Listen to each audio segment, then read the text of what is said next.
Olá, turma! Vamos dar início ao capítulo 8 do nosso livro, tá? Esse capítulo fala sobre sexualidade e reprodução. Esse capítulo ele é um pouco extenso, tá? Porque ele vai falar sobre o sistema genital. Ele fala sobre o ciclo sexual da mulher, que é a parte da menstruação. Ele fala sobre a reprodução humana, desde a fecundação até o nascimento. E depois ele fala sobre educação sexual, tá? Abordando temas de doenças, de prevenção, de aborto. Enfim, é um capítulo muito extenso. Então, para que não fique uma aula muito extensa também, muito cansativa, até difícil de assimilar por ser muito conteúdo de uma única vez, eu vou fragmentar esse capítulo, tá? E a gente hoje vai falar sobre o sistema genital, tanto o masculino quanto o feminino. Então, vamos lá. Quando a gente fala de sistema genital, a gente tem que falar antes um pouquinho das mudanças que ocorrem no nosso corpo, tá? Durante a adolescência. Então, vamos entender um pouquinho disso, tá? Na fase da adolescência, muitas mudanças vão ocorrer, tá? Mudanças físicas e mudanças comportamentais, tanto nas meninas quanto nos meninos, tá? Então, portanto, a puberdade ela vai ser marcada por alterações fisiológicas, psicológicas, emocionais e até anatômicas, tá? É nessa fase da vida que vai estar ocorrendo a maturação sexual e ela vem acompanhada de várias mudanças físicas. E a gente vai ter que entender esses dois conceitos que estão aí de vermelho, que são as características sexuais primárias e as características sexuais secundárias. Então vamos entender isso daí. Na gestação, durante a gestação, os seres humanos, eles vão adquirindo as primeiras características sexuais, né? Os órgãos e as estruturas dos aparelhos sexuais. No caso dos meninos, o pênis e o testículo. E no caso das meninas, a vagina e o útero. Essas são as características sexuais primárias, aquela que a gente vai desenvolver no desenvolvimento da gestação. Já as características sexuais secundárias são aquelas que vão aparecer durante a puberdade, são essas mudanças que vão ocorrendo, tá? Por conta da atuação dos hormônios que começam a ser produzidos. No caso dos meninos, então, os órgãos sexuais vão começar a produzir os espermatozoides, tá? E além disso, vão ocorrer mudanças, como é o caso do crescimento de músculo, o caso de crescimento de pelos nas axilas, no rosto e ao redor dos órgãos sexuais, tá?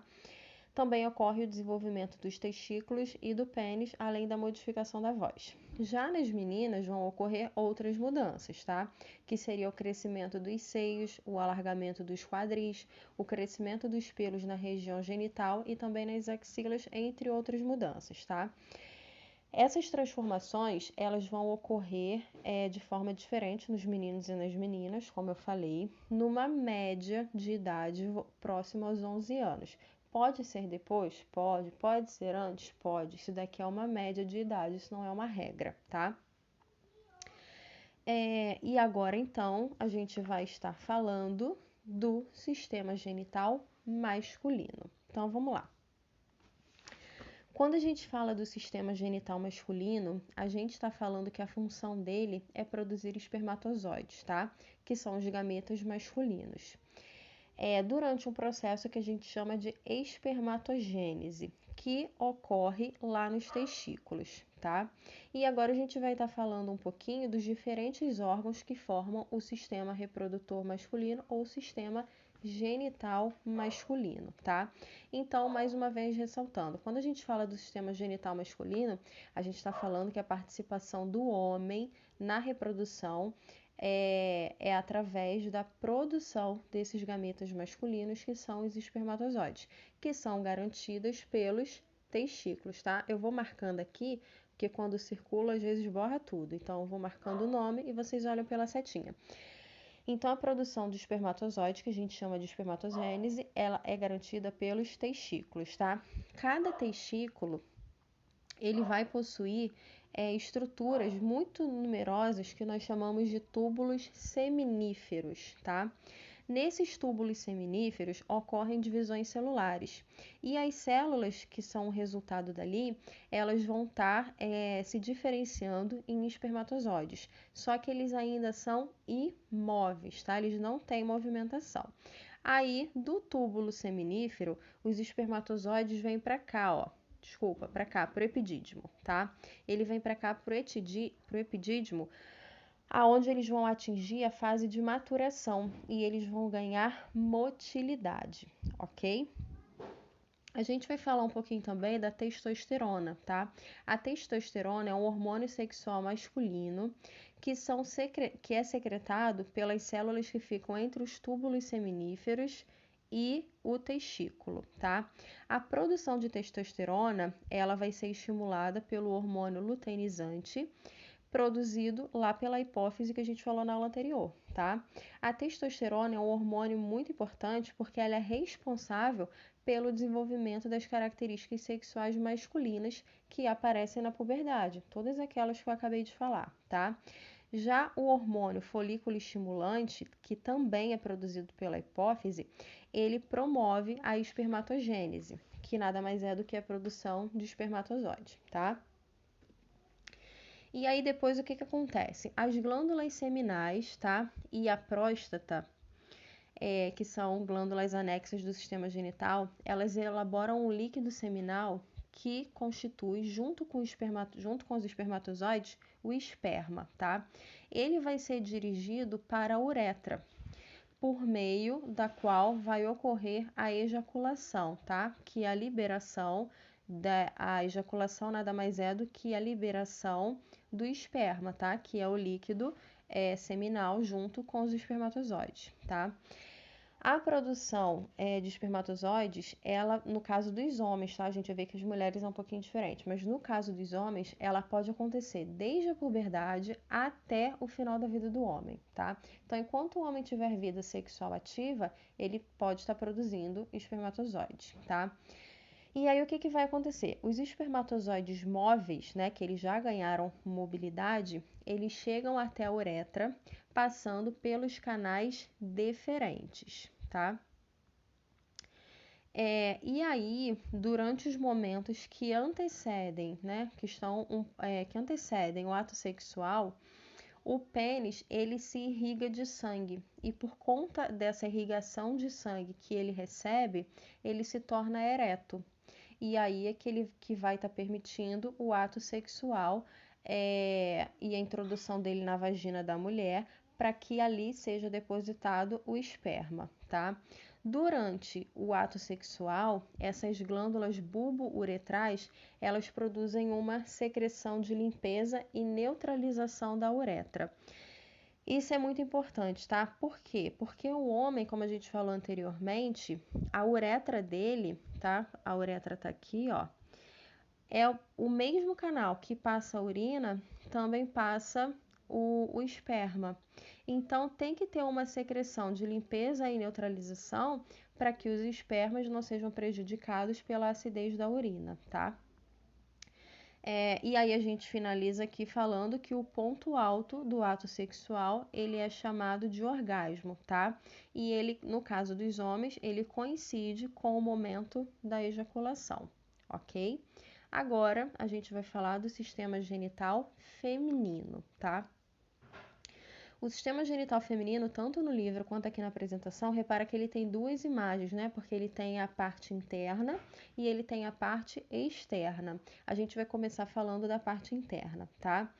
Então, o sistema genital feminino, ele tem dupla função, tá? Que funções são essas? A emissão dos gametas femininos, que são os ovócitos, e a gestação, caso após a relação sexual, esse ovócito ele venha a ser fecundado, você tem uma segunda parte, que é a gestação, né? Que é o desenvolvimento desse embrião.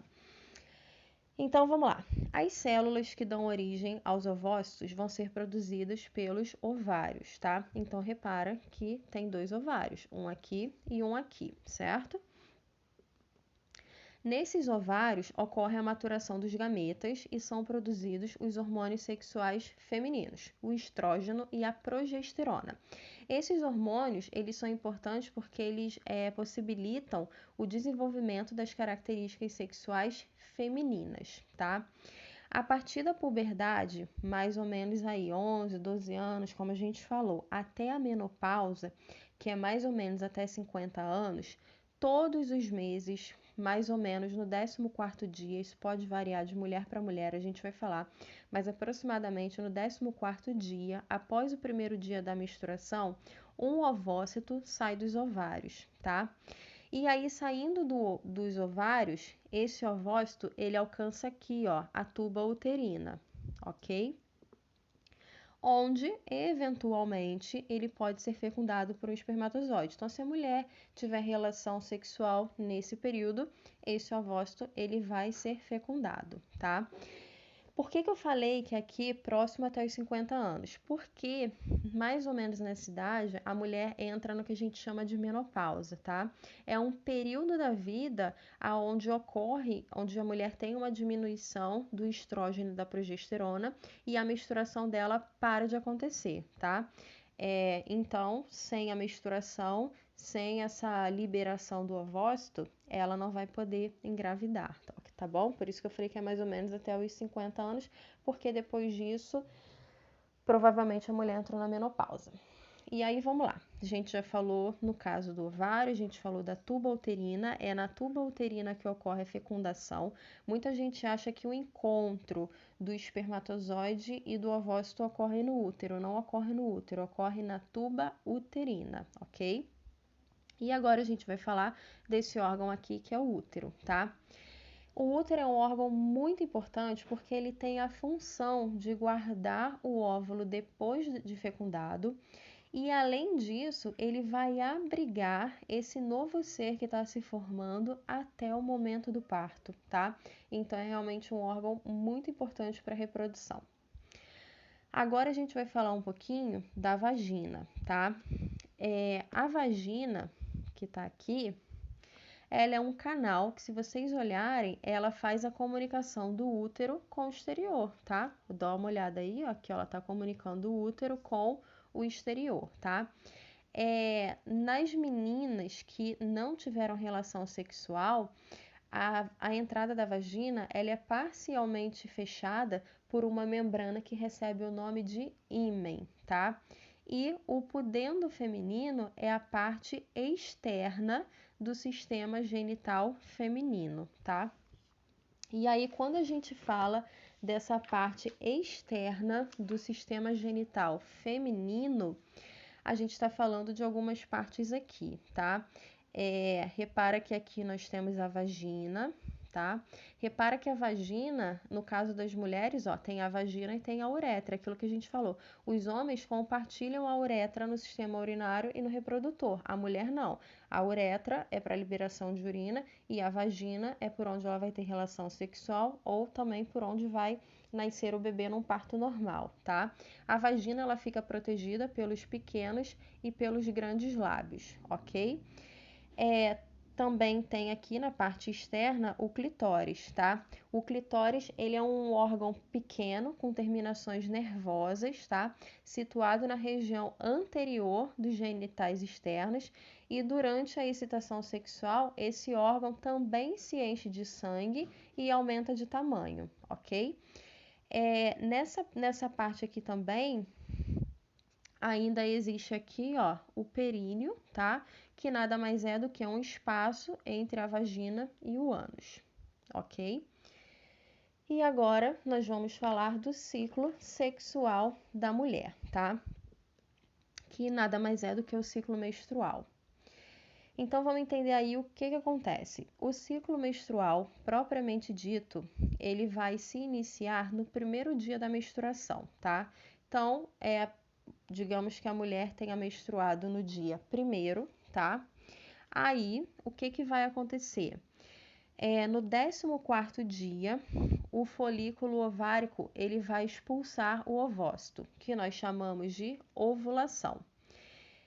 Enquanto não libera o ovócito, o folículo vai produzir estrógeno, que é um hormônio que vai preparar o útero para uma eventual gestação, tá? Se ocorrer a fecundação, o encontro do ovócito, do espermatozoide, ele está preparando, digamos que a casinha para receber esse embrião, tá?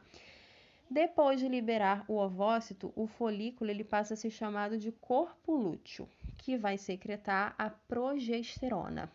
Esse hormônio ele vai produzir um espessamento maior dos vasos sanguíneos da mucosa uterina ou do endométrio, tá? Que é como se fosse a camada de dentro do útero, preparando o útero para receber um embrião, tá? O corpo lúteo ele é mantido pelo hormônio luteinizante lá da hipófise. Porém, a produção de progesterona ocorre por um tempo limitado e com a queda do seu nível ocorre uma descamação do endométrio, que nada mais é do que a menstruação. Então, a menstruação ela é uma descamação dessa camada que foi feita para receber um embrião, tá? Essa menstruação ocorre mais ou menos no 28º dia.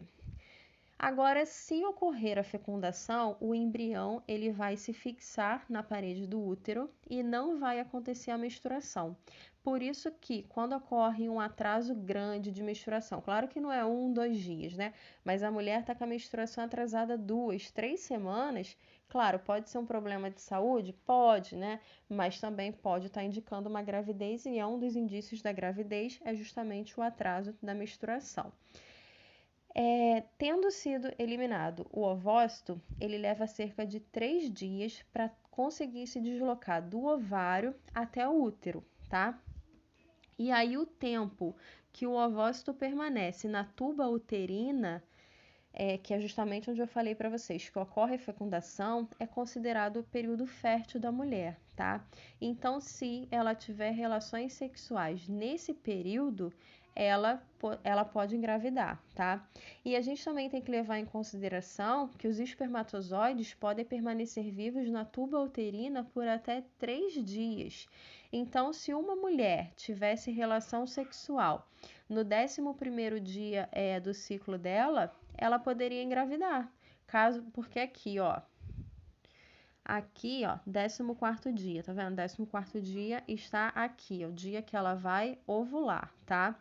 Mas se ela teve relação sexual aqui, ela ainda pode engravidar. Por quê? Porque o espermatozoide pode ainda estar vivo aqui no 14º dia. Então, ela tem uma chance de engravidar. Então, é por isso que o período em que ocorre a evolução, a ovulação, o período fértil, ele passa um pouquinho do 14º dia, tá bom? Então, a mulher ela pode engravidar caso ela tenha relação sexual, tá vendo? Tanto um pouquinho para frente quanto um pouquinho para trás, tá vendo? Nesse período aqui, ela pode estar engravidando, ok? Essa parte aqui a gente conseguiu encerrar, tá? E a gente, na próxima aula, nós vamos estar falando da questão da gestação e do nascimento, tá? Só para fechar, a gente vai falar aqui dos folículos nos ovários, que é uma curiosidade que a gente precisa falar, que é o seguinte: nos meninos, como eu falei para vocês, desde a puberdade, né, até, enfim, enquanto o homem tiver com a vida sexual ativa, ele vai estar produzindo espermatozoides. Mas no caso das meninas, olha que curioso, o ovário de uma menina recém-nascida, que ainda está na maternidade, já tem todos os ovócitos, tá? O estoque de ovócitos já está todo lá. Mas, obviamente, que o desprendimento deles, o amadurecimento deles só vai começar na puberdade, tá? E aí, dentro do ovário, cada ovócito ele fica envolvido por um conjunto de células que formam com ele um corpúsculo, que nós chamamos de folículo, tá? Desses muitos folículos que existem nos 2 ovários, de uma forma geral, só um vai se desenvolver completamente de cada vez, tá? Enquanto cresce, o folículo acumula dentro de si um líquido, que a pressão acaba por fazê-lo arrebentar. O ovócito então lançado assim para fora do ovário, que é a ovulação, vai cair na tuba uterina e por ela é levado até o útero, tá? Entre duas menstruações, o folículo cresce e se rompe.